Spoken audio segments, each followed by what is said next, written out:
Howdy folks, Mr. Koffler here with a quick review of the history of the atom part 1 from ancient Greece to turn of the 19th and 20th centuries. So, let's start at the very beginning.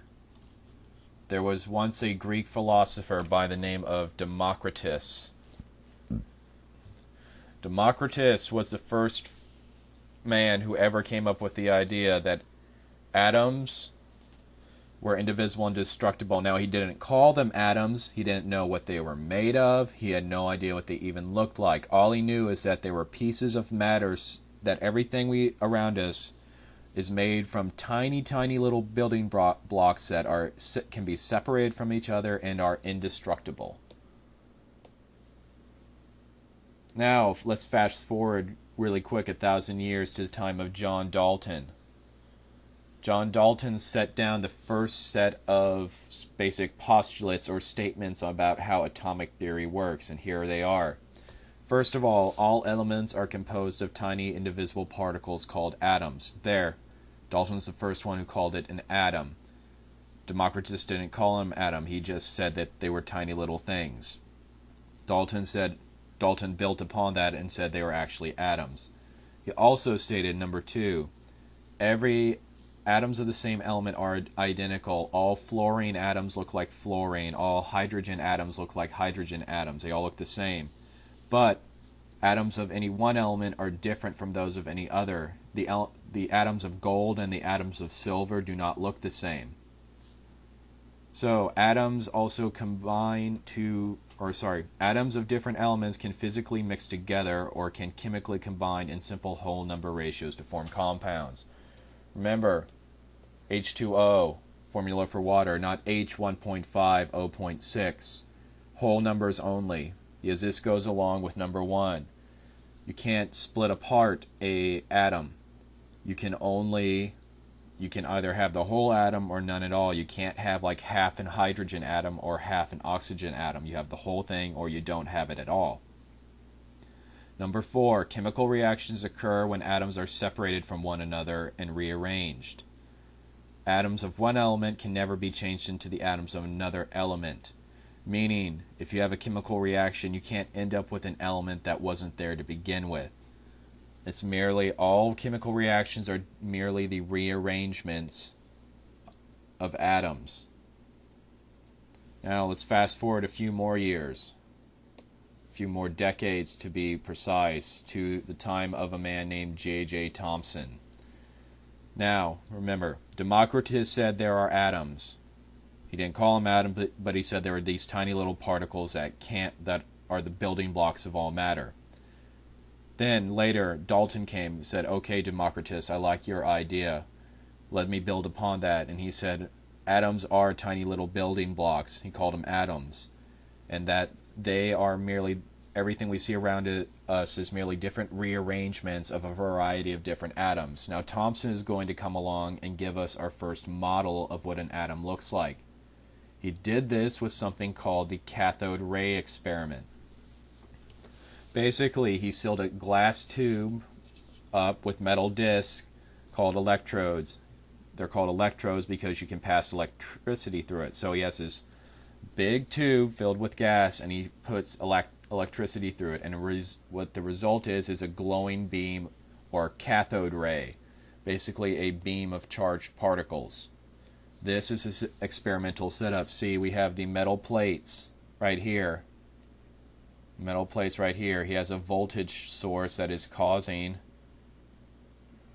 a beam, a cathode ray beam. And notice he has two magnetic plates, a positive plate and a negative plate. And notice, what is the beam doing right here? Your answer should be that it's bending towards the positive. Thomson found when he brought some magnets close to charged particles, the positively charged plate attracted the cathode ray while the negatively charged plate repelled it. That told him whatever's in that beam of charged particles must be negative. Because remember, he already knew opposites attract and likes repel. So therefore, since the beam was being attracted to positive and repelled by negative, it must be a stream of tiny negative charged particles. Turns out, Thomson found out what an electron is. He's the first person who discovered the electron. And in addition, he found that the ratio of the mass of an atom and to the charge on the atom was constant. The larger it was, the more charge it has. The smaller it was, the less charge it has. In addition, he came up with our first model of the atom called the plum pudding model. Think of it as chocolate chip cookie dough. You have the whitish tan dough. That's basically right here. This is the white tan dough, and it's sprinkled with chocolate chips, which in this case are the negatively charged electrons. This is the plum pudding model by Rutherford. It's our first model of an atom and how it looks. Remember, up until this point, before Thomson, we had no idea what atoms look like. We guessed that they existed and how they interacted, but we don't know what they look like. Until Thomson came along with his cathode ray experiment and said, okay, there's definitely a negative part. So I'm going to guess it's a big glob of positive stuff with sprinkles of negative electrons.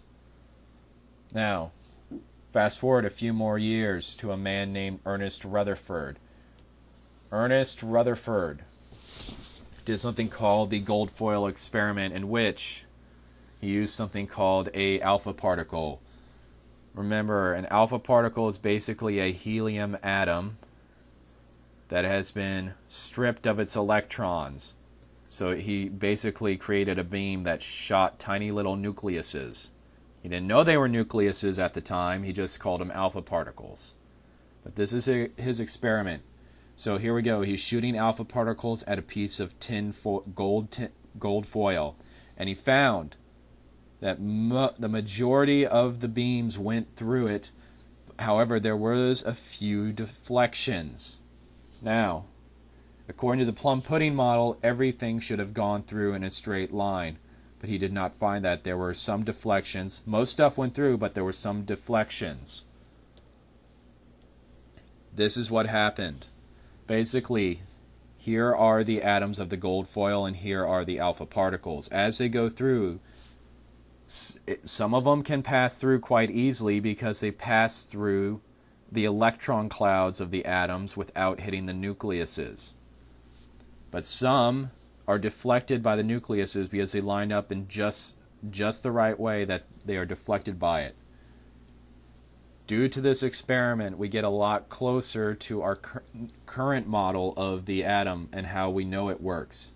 Basically, he proposed that the atom is mostly empty space, which explained the lack of deflection by most of the particles, that some deflection does occur because there is a small amount of mass concentrated in a very tiny region in the middle.